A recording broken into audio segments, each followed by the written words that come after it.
So dealing with these challenges, we just have to double down on what ASEAN has been doing to date, make regional integration work happen faster, Right. Make the benefits felt by people, Right. and it will be able to build this identity more and more in the face of these challenges.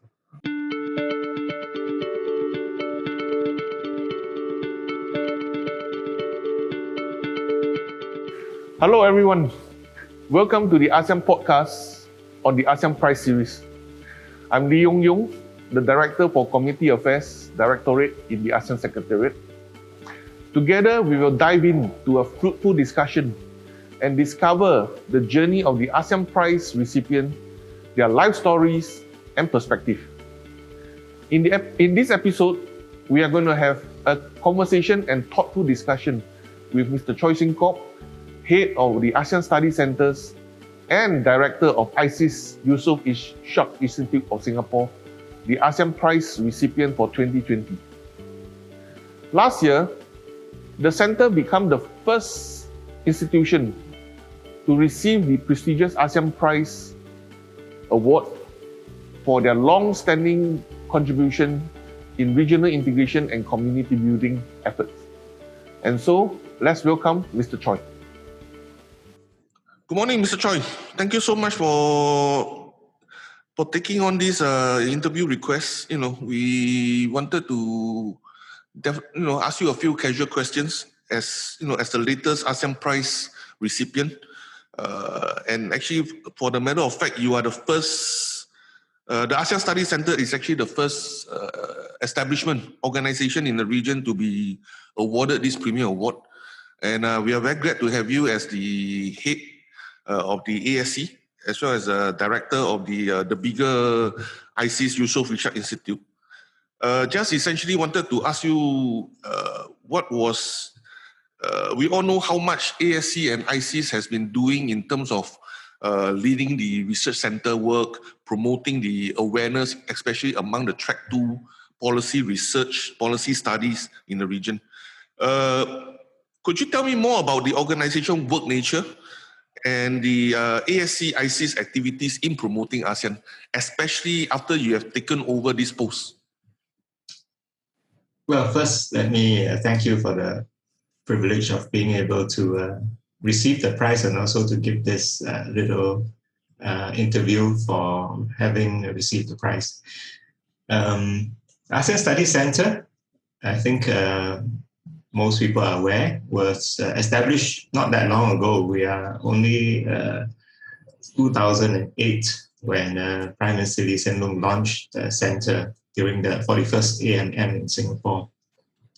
And the mission of the ASEAN Studies Centre, as you're aware, is to promote research into and also understanding of ASEAN from a regional perspective. And of course, we do this by conducting research into ASEAN as an institution, as well as its various processes. This is not as common as it should be, because I think that many research centers actually study the ASEAN countries and also Southeast Asia as a region, but not necessarily ASEAN as an institution. So what do we try to do? Nature of our research is very much policy-oriented, and it pertains to those kinds of issues that require a collective ASEAN response. So we hope that we are able to sort of meet our own objective, which is to provide critical but constructive views of ASEAN. Critical because I think that we have to look at it carefully, objectively, and then provide the feedback that can, say what is good, and also those which are not so good, I think we have to point it out in a constructive way. We hope as a center also to become a kind of a reference point for anyone who's interested to learn more about ASEAN, and that in doing so, this can bring greater understanding of ASEAN among all those who are interested. The way we do this, I think, as you have alluded to, we publish various kinds of reports which can elaborate data, and we hold events. We do a certain amount of media engagement. and also a certain amount of outreach activities, targeting a wide audience across policymakers, business leaders, but also the general public, particularly those who are opinion leaders. Yeah, so I would say that over the last 13 years that we have been in existence, it is really one collective effort. So I don't want to say that there's anything that has changed radically after I took over, but that this has been a team effort over time, over space as well. Can I share some of the flagship products that we do? I think in terms of events, we do the ASEAN Roundtable, which I think is a conference that does attract a lot of attention, and people do see it as something to look forward to. We also hold the ASEAN Lecture Series as and when there's an opportunity. And at least once in this series, we would give the opportunity for the incoming ASEAN chair to actually have that opportunity to give a lecture and also to field any questions that comes from the policy community. In terms of publications, I think the two best known among the ASE products are the ASEAN Focus, which comes out regularly. And I think it addresses thematic issues that are of interest in ASEAN. And of course, the State of the Southeast Asia survey, I think that is more a recent development, but it has gained a lot of traction in the last 3 years when it has been rolled out. Indeed. Because we have also been, ASEAN Secretariat, from where I'm sitting as the director of the Committee Affairs, we have also benefited a lot through reading the ASEAN Focus, this good mega publication. And to share with you also that during the assessment of your, of what we call to determine the winner last year, one of the judges, without quoting name, actually felt very strongly that ASC was supposed, he's supposed to be a very good recipient, because he, as you know, the judging panel consists of all the secgens and living and past and living.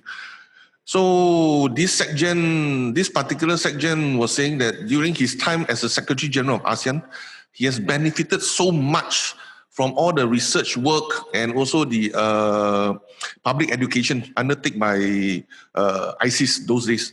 ASC was still not yet to be established. But ISEAS as a whole, he has benefited so much for it, which makes his job so much easier. So I think that is where people see or position where you are, the ASC in terms of output. It's supposed to be the cream of the cream, and something that you produce is to make people to sit up and read and listen. I think, I definitely concur with what you say. And in that sense, how do you see the centers leveraging on what we call the ASEAN slogan, the ASEAN mantra of the one vision, one identity, and one community, in a world that is now becoming more digitalized and more diversified and more multilateralism in that sense? Yes, I think the ASEAN motto is definitely a very laudable one. I believe it's of strategic value to the region as it is gradually achieved over the years.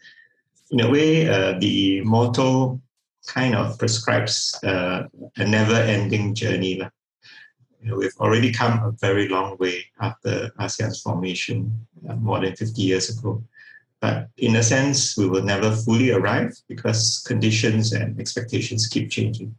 There are two things which are kind of in your question that to me do present, I would describe as very serious challenges to ASEAN going forward. The first is that I think due to a combination of different forces at work, both domestically and internationally, many people in many countries today are actually increasingly dissatisfied with today's multilateralism system. Although it has been around for a long time, but particularly the last 15 to 20 years, I think Many countries have begun to doubt whether what it has delivered during that period is really of benefit. I think this is particularly important in terms of its, shall we say, its impact in the United States, because with them being kind of having a divided domestic view on the way that the multilateral system has sort of delivered or not delivered, it does make it more difficult for the US as the leader and actually the creator of today's multilateralism system to actually continue to support it.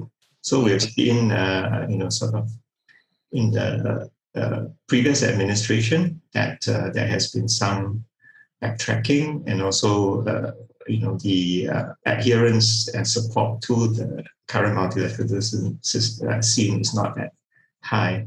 Right. The current administration, the Biden administration, of course, has made a very strong comeback, but it is still uncertain whether future administrations would have this particular approach or one that's closer to the last.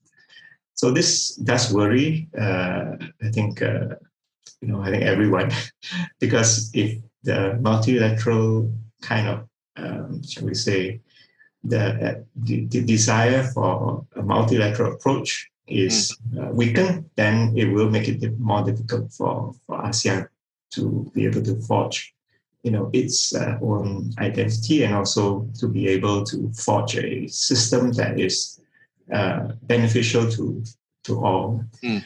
I think even on China's side, China, I believe they do strongly support today's multilateral system in general, but it also has rhetorically said that some things need to change, and that's also demonstrated in some of its actions from time to time.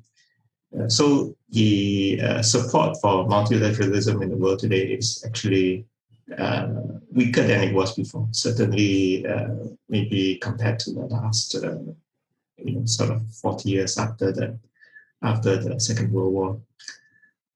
It's a pity, because I think the multilateral system has actually delivered a lot of good for our region and actually for the world, including the developed world. But I think the sentiments today are just quite different, not quite recognizing this, because there are also downsides that they recognize. The other major trend which you mentioned, which is that of the digitalisation, and particularly the growing ubiquity of social media. I think that has actually transformed everything, politics, economics, society. At least for the last 15 years, it is the biggest factor that has changed everybody's day-to-day life and how they deal with issues.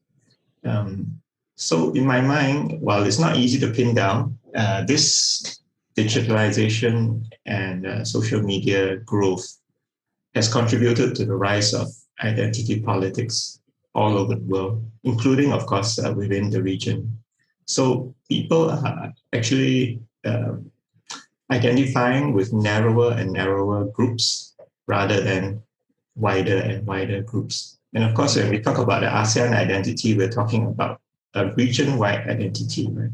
So it is a broader identity we're trying to cultivate. And social media can be a challenge because it will kind of bring people to identify with narrower causes. And we have to work against that. Yeah. So in order for our ASEAN identity to be able to grow in individuals, anywhere in this vast expanse of the region, it is going to be more challenging with social media. However, I would say that we can always make use of social media and digitalization ourselves. Make it a tool for us so that we can counteract this. So dealing with these challenges, we just have to double down on what ASEAN has been doing to date, make regional integration work happen faster, Right. Make the benefits felt by people, Right. and it will be able to build this identity more and more in the face of these challenges. Right. As part of my job duty is to also go around talking to the young people, the youth in the region, the Institute of Higher Learnings. So as I always tell the young people in the region, yes, the world is getting smaller, digitalized. Everybody, it's easier to connect with one another. But the world is at the same time is big enough for everybody to play the role. So there's really no need for ASEAN to choose between the major powers, We are friends with everybody, as what Dr. Surin Pitsuwan famously say. we are friends with everyone. On that note, now that you're for the first two questions, you have emphasized a lot of what ISEAS has been, or ASC ISEAS has been doing in the past and the present. Moving ahead, what future initiative would ASC be undertaking in terms of, further enhancing what we call the people-centered ASEAN community? Okay, as I said earlier, I think I don't want to kind of think of this as a abrupt change between different heads of the ASC. It's not so. I think we have been changes have been evolutionary rather than revolutionary, and I think this is one of the strengths of the ASC. So I will describe some of our newer initiatives because they are an evolution of what we have done in the past. It builds on our strength. So in terms of the basic research work, I think that remains core, and it doesn't really change too much. But there are these three things I can say that we are embarking upon that's fairly new. First of all, the ASEAN Graduate Fellowship. We have begun to bring in postdoc and also PhD candidates from all ASEAN states. Of course, this is limited by the number of people we can accommodate at any one time. But we started the program since late last year, and we are going to build on it over the coming years.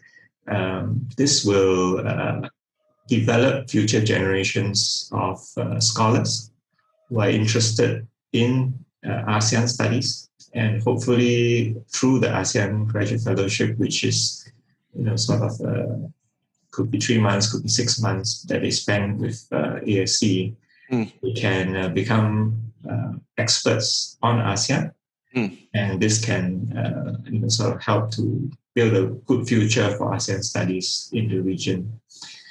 The second initiative that has been embarked on quite recently is the ASEAN Oral History Project. We have been trying to collect and build up a repository of oral history interviews with veteran ASEAN practitioners who have been involved in different milestone developments within ASEAN. And actually, ASEAN has gone through many different phases, many different achievements over the decades.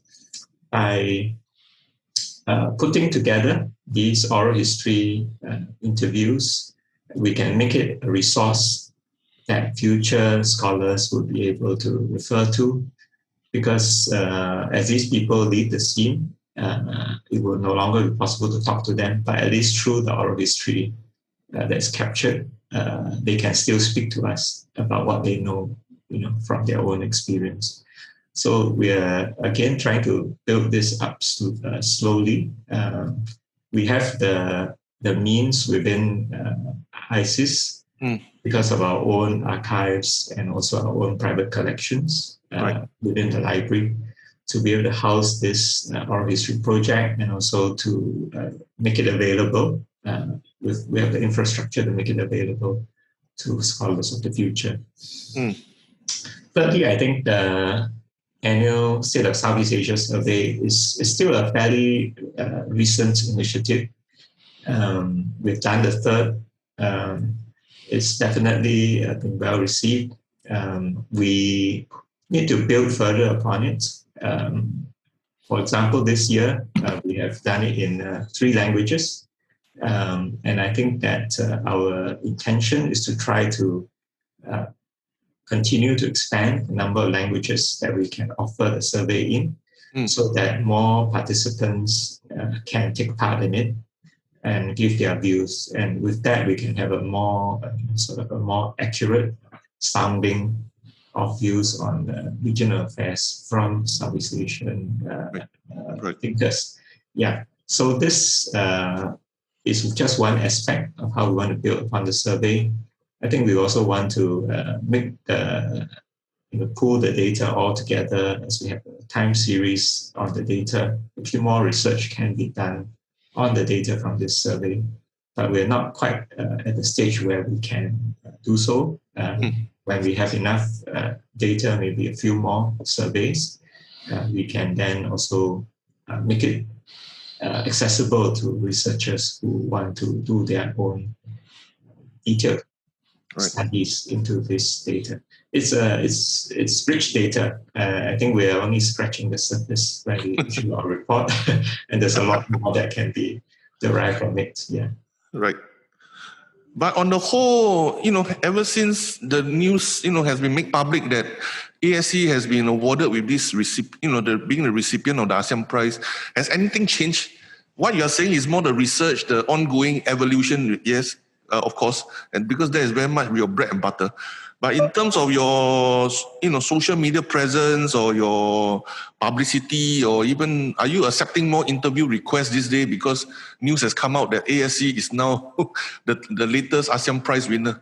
Anything that have contributed or changed? Yeah, so I think that the fact that we have been given the prize did lead to a spike at the beginning, during the publicity of the prize. But as in all things, when the excitement dies down, then things sort of go back to normal, but at slightly higher level. Yeah, so there has been, I would say, tangible benefit to the ASE from winning the prize. We think the longer term value is in the publicity that we have generated as a prize winner, but we would have to also build upon it ourselves. We also have to work closer with people who consider the prize to be significant, such as, of course, the ASEAN Secretariat, but also other ASEAN institutions, and also with ASEAN member states to help us to publicize the ASE more. So this is something that we can make use of the ASEAN Prize to help us to achieve.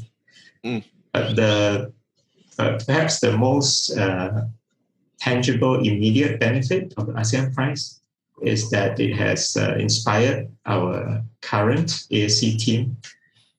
Of course, the past ASE teams as well, people who have worked in the center and moved on, they are also very happy that the recognition has been given. And I believe that future ASE teams will also be inspired by the fact that we have been awarded this prize, that the recognition has been there from the highest level within ASEAN, that our work is something that is worthwhile and also valuable to the, at the strategic level, past Secretary Generals and the current Secretary General. So this is what will motivate the team, and I think this is the biggest reward immediately for the ASE itself. I have known you for almost coming to 2 decades. I have the privilege of working with you, especially when you were what we call the Singapore Storm Leader, Senior Transport Official. So as I always tell my other colleagues in the Secretariat that, it was also in a way during your chairmanship of Storm that Singapore has contributed much to what we call the regional infrastructure and connectivity. And you and I can say we are firm believer of ASEAN in one way or another. From where you're sitting now as the head of ASC, director of ISEAS-Yusof Ishak Institute. On the whole, how do you think ASEAN citizen or organization can really contribute or work with track 2 academics, scholars towards building an inclusive ASEAN community?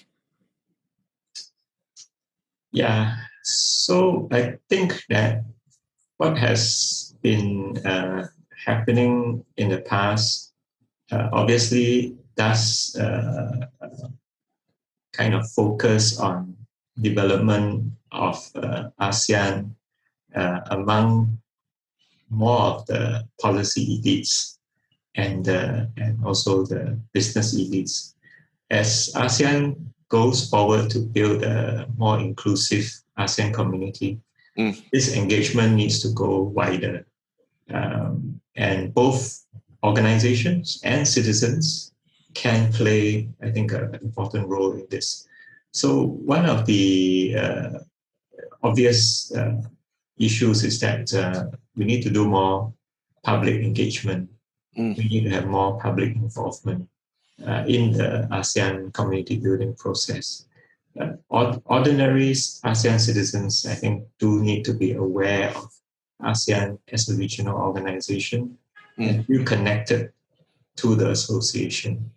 So I would say the ball is in the court of every organization and individual to try to help in this. There's no substitute. I mean, ASC and all the other ASEAN organs, we have our limitations. It would be much easier, much better if we all work together and things can become more viral. Thinking of ASEAN's initiatives. One of the, I would say, encouraging features that the survey showed is that this sense of being connected to ASEAN does seem to have changed a little bit this year, the most recent survey compared to the past. Because in the past, I think there had been, sort of a finding that many of the ASEAN respondents felt that ASEAN, what ASEAN delivers doesn't quite get felt on the ground. And of course, this survey is among the sort of the thought leaders. So they are not saying they don't feel it, but they are saying that it's not felt by people on the ground as they observe. And this, of course, is something to be concerned about, to take as feedback that we do need to let things filter down. But this year, the survey actually did not have this finding in the sense that implicit in the answers that were given, they felt that what ASEAN did matters. Right. So perhaps as a result of the pandemic, ASEAN's role is seen to be more important and also more relevant. And so that's somewhat encouraging, even though it's kind of driven by a tragic pandemic that has high costs to everyone.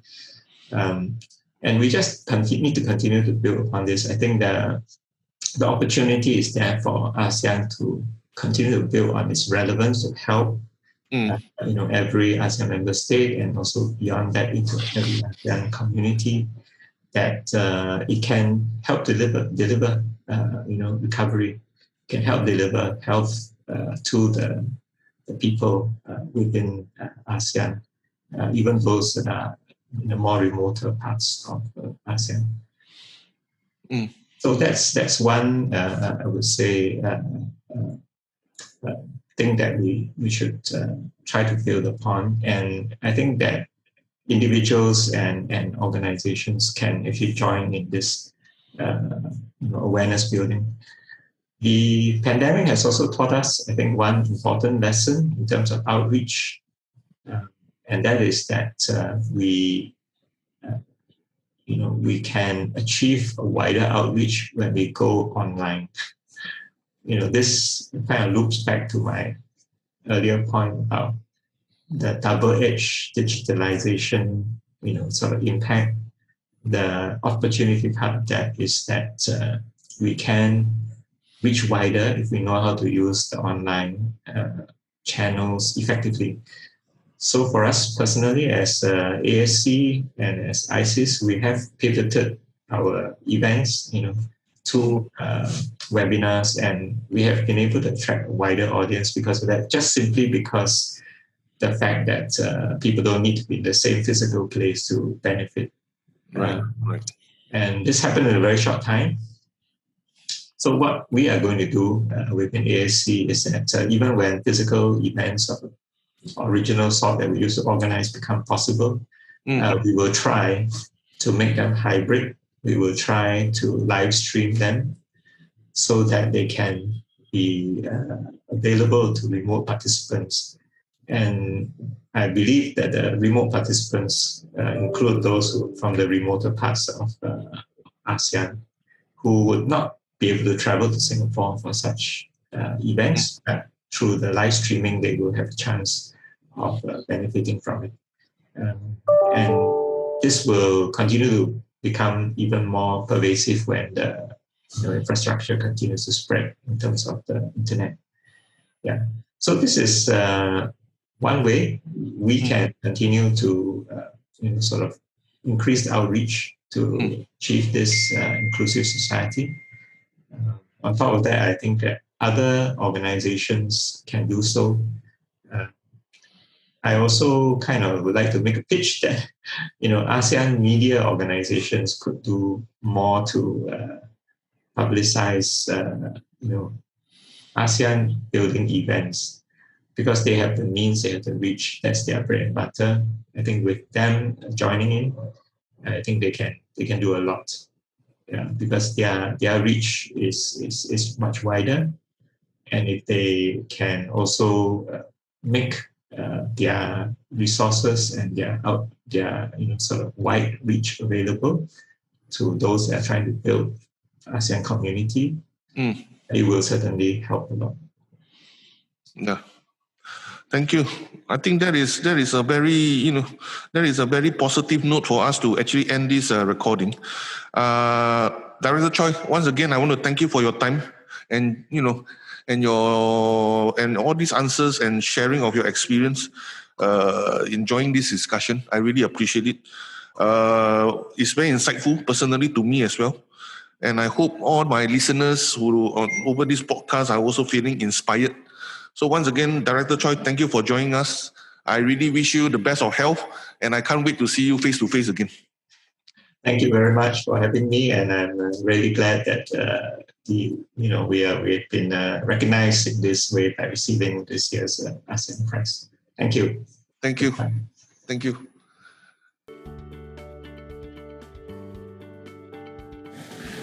That was a very insightful and productive in-depth discussion with Mr. Choi Shing Kwok, the head of the ASEAN Studies Centre's Director of the ISEAS-Yusof Ishak Institute of Singapore, the ASEAN Prize recipient for the year 2020.